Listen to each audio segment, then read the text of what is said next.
नमस्कार दोस्तों, एस्ट्रोनॉमर में आपका स्वागत है। आज मैं आया हूँ आपके सामने लेके केतु खाना नंबर 3। केतु खाना नंबर 3 में हो तो ये क्या रिजल्ट देता है। खाना नंबर 3 में केतु है जो ये नीच नीच माना जाता है। बुध के घरों में तीसरी राशि मिथुन की है। बुध के घरों में 3 और 6 में केतु नीच होता है। और नीच केतु के जो प्रभाव होते हैं, सबसे पहले जो प्रभाव देखने को आता है वो रीढ़ की हड्डी पे आता है। और या फोड़े फुंसी जो होते हैं, ये भी केतु के कारण ये बीमारी होती है। या हमारे जॉइंट्स, या स्पेशली तीसरे खाने में हो तो आपने देखा होगा जो सर्वाइकल स्पॉन्डिलोसिस है, सर्विकल स्पॉन्डिलोसिस, इसकी तकलीफ आदमी को आम रहती है, जो गर्दन में पेन रहती है। तो केतु खाना नंबर 3 वालों को अपनी नेक की और बैक की जो लाइट एक्सरसाइजेज हैं, ये रोज़ करनी चाहिए और ज़रूर करनी चाहिए। नहीं तो केतु खाना नंबर 3 जो है ये आपको गर्दन संबंधी या रीढ़ की संबंधी, बैकबोन संबंधी जो प्रॉब्लम्स हैं वो काफ़ी लंबी हो सकती हैं। तो इसके लिए आपको विशेष ध्यान रखना चाहिए।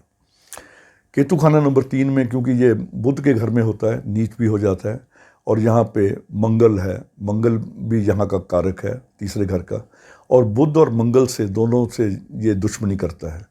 तो इसलिए ये तीसरे घर में नीच होता है, क्योंकि ना तो ये मंगल का मित्र है, ना ये बुध का मित्र है। इस प्रकार जहाँ अगर तीसरे घर में केतु हो तो उसके क्या रिजल्ट्स होते हैं।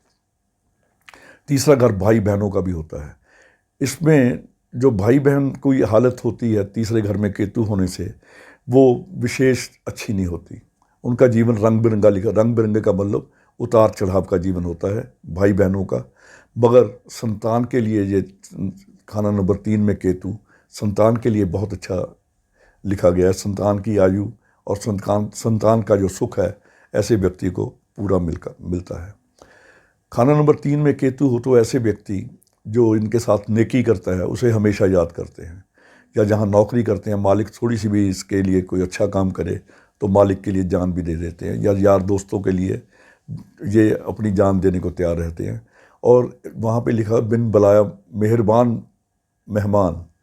बिन बुलाया मेहरबान मेहमान का मतलब है कि अगर कोई पड़ोसी या कोई जानकार, कोई भी अगर थोड़ी सी भी दिक्कत में हो तो इनको पता चले तो ये फ़ौरन उसकी सहायता करने को लिए भागते हैं।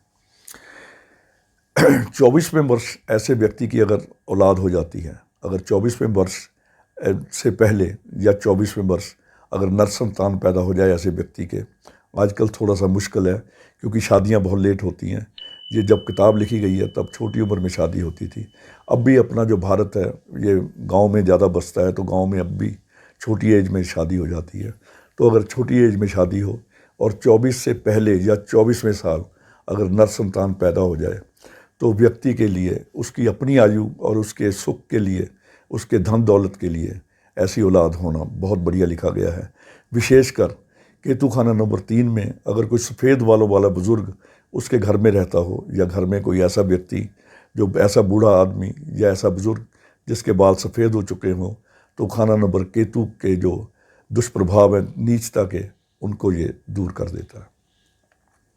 अब जहाँ खाना नंबर 3 में ये बंदा ज़्यादा गिना जाता है क्योंकि नीच है, तो उसके लिए मैं आपसे बात करूंगा कि ये अगर बंदा प्रभाव देता है तो क्या देता है और उसके लिए क्या क्या उपाय किए जाएं। ऐसे व्यक्ति जो खाना नंबर 3 में अगर ये दुष्प्रभाव दे रहा हो, मंदा साबित हो रहा हो, तो अपना दिमाग लगाए बगैर ही दूसरों की हाँ में हाँ मिलाते हैं। जो किसी ने कुछ कह दिया उसमें हाँ में हाँ मिलाते हैं, और इसी बात से वो परेशान भी होते हैं या उन्हें परेशानी का सामना करना पड़ता है। मगर ऐसे व्यक्ति चाहे ज़्यादा बोलने वाले हों, वहाँ पे लिखा है टुन टुन करने वाला कुत्ता, इसका मतलब कुछ ना कुछ बोलते रहते हैं ऐसे व्यक्ति, मगर अंदर से कुत्ते की तरह ही दुर्वेश, कुत्ते को दुर्वेश कहा गया है। यानी कि ऐसे अंदर से व्यक्ति जो हैं बिल्कुल नेक होते हैं। ऐसे व्यक्ति अपने भाइयों से भी तंग रहते हैं, भाइयों से उनका संबंध अच्छे नहीं रहते, और अगर प्रदेश में भी चले जाएं तो वहाँ मारा फिरते हैं, उनको वहाँ पे भी कोई अच्छी सेटलमेंट नहीं होती। और तीसरा जो केतु है, ये व्यक्ति की आयु और उसके धन को किसी न किसी बहाने से खराब करता है। तीसरे घर में केतु हो, क्योंकि बुध का घर है यहाँ पे, तो ये व्यापार से, और क्योंकि शुक्र भी यहाँ इसके साथ इसको फॉलो करता है, और खेती का काम अगर व्यापार या खेती दोनों करे तो यहाँ पे दोनों का फल इसको अच्छा नहीं मिलता। अगर ये बंदा और भी साबित हो रहा हो तो ऐसे व्यक्ति जानबूझकर मुकदमों को लंबा खींचते हैं, या मुकदमों में फंस के या अपनी जिद से किसी पे मुकदमा करके मुकदमेबाजी में अपना ये धन सारा बर्बाद कर लेते हैं। अपनी स्त्री से और अपनी सालियों से इसका अक्सर झगड़ा होता रहता है। ना तो अपनी पत्नी से बनती है, ना ससुराल पक्ष में स्त्री की बहनों से उनसे बनती है, उनसे अक्सर इनका लड़ाई झगड़ा रहता है। ऐसे व्यक्ति के साथ अगर साला इसके साथ में कारोबार करने लगे या इसके घर में साला रहने लगे तो उससे इसका जो छोटा भाई है उसकी सेहत और आयु और उसके धन पर इसका बहुत बुरा परिणाम पड़ता है। खाना नंबर 3 के केतु की एक और पहचान है कि इसके साथ वाला मकान जो होता है वो टूटा फूटा या बहुत ज़्यादा पुराना होगा, या ऐसा मकान होगा जो खंडर बन चुका होगा, जहाँ कुत्ते आके बैठते होंगे। ऐसे मकान बोलो अक्सर आपको मिल जाएंगे तीसरे घर में, जो छोटे शहर हैं, कि जिनके केतु मैंने खुद देखा है, जिनके साथ वाला मकान या तो बंद पड़ा है या पुराना होने की वजह से या कोई छत टूटने की वजह से उसे ताला लगा के लोग चले गए हैं। ऐसे खाता नंबर 3 में जो दक्षिण का दरवाज़ा है, दक्षिण दरवाजे में रहना ऐसे व्यक्ति को हमेशा ख़राब फल देगा। दक्षिण दरवाज़ा से बचना चाहिए। मगर अगर दक्षिण का मकान हो तो मैंने अपने एक मंगल के, क्योंकि तीसरा घर मंगल का भी है ना, तो ये मंगल केतु मंगल ख़राब कर देते हैं। अगर दक्षिण का दरवाज़ा हो और आप चेंज ना कर सकते हो तो उसकी दहलीज में आप चांदी की पत्ती डाल के उसके बुरे परिणामों से बच सकते हैं। ऐसे व्यक्ति के घर में 3 लड़के और 1 पोता या 3 पोते और 1 लड़का अक्सर होते हैं।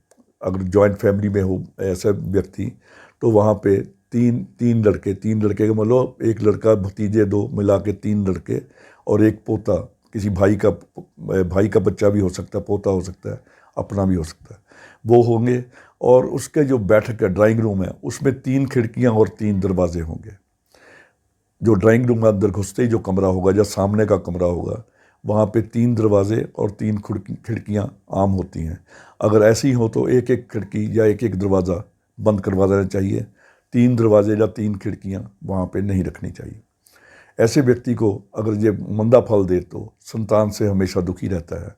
संतान अच्छा रिजल्ट नहीं देती या सुख देने वाली नहीं होती।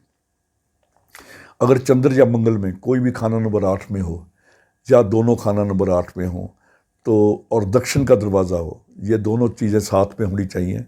दक्षिण का दरवाज़ा हो, चंद्र या मंगल खाना नंबर 8 में हो या दोनों 8 में हो, तो घर में तीसरे साल कोई ना कोई दुर्घटना या कोई ऐसी मृत्यु की संभावना बढ़ती है किसी न किसी सदस्य की, अगर ये दोनों चीज़ें शर्तें लागू होती हों।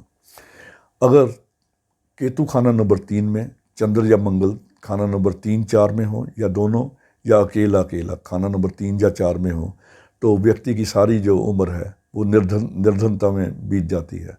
ऐसा व्यक्ति जितना मर्जी प्रयास कर रहे, पैसे के लिए वो तंग रहता है। केतु खाना नंबर 3 में अगर आपको सर्वाइकल की प्रॉब्लम है या बैकबोन की प्रॉब्लम है या जोड़ों की प्रॉब्लम है, तो इसमें कान बिंधवाएं, कान में सोने की तार डालें। सोने की बाली जो कहते हैं या नंती कहते हैं या तार कहते हैं, सोने की तार इसमें डालने से आपको सेहत में जो जोड़ों का दर्द है या बैकबोन के या रीढ़ की हड्डी के या गर्दन की पेन है, स्पॉन्डिलाइसिस वगैरह, उसमें आपको काफ़ी राहत मिलेगी। और अगर फोड़े फिंसी ज़्यादा होते हों, ऐसे फोड़े फिंसी जो ख़त्म ही ना, कभी हो गए, कभी हट गए, कभी ना लंबी चलने वाले फोड़े अगर परेशान करें, तो चलते पानी में गुड़ गेहूँ और चावल, यानी कि चंद्र और सूर्य की चीज़ें लगातार कुछ दिन आप प्रवाह करें। यानी कि या तो 22 दिन सूर्य का नंबर ले लें या 24 दिन चंद्र का नंबर ले लें।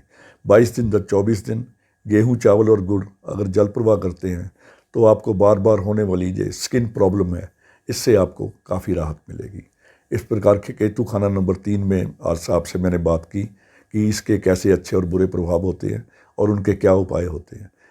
अगले वीडियो में किसी और ग्रह के साथ फिर आपके सामने उपस्थित होऊंगा। तब तक के लिए नमस्कार।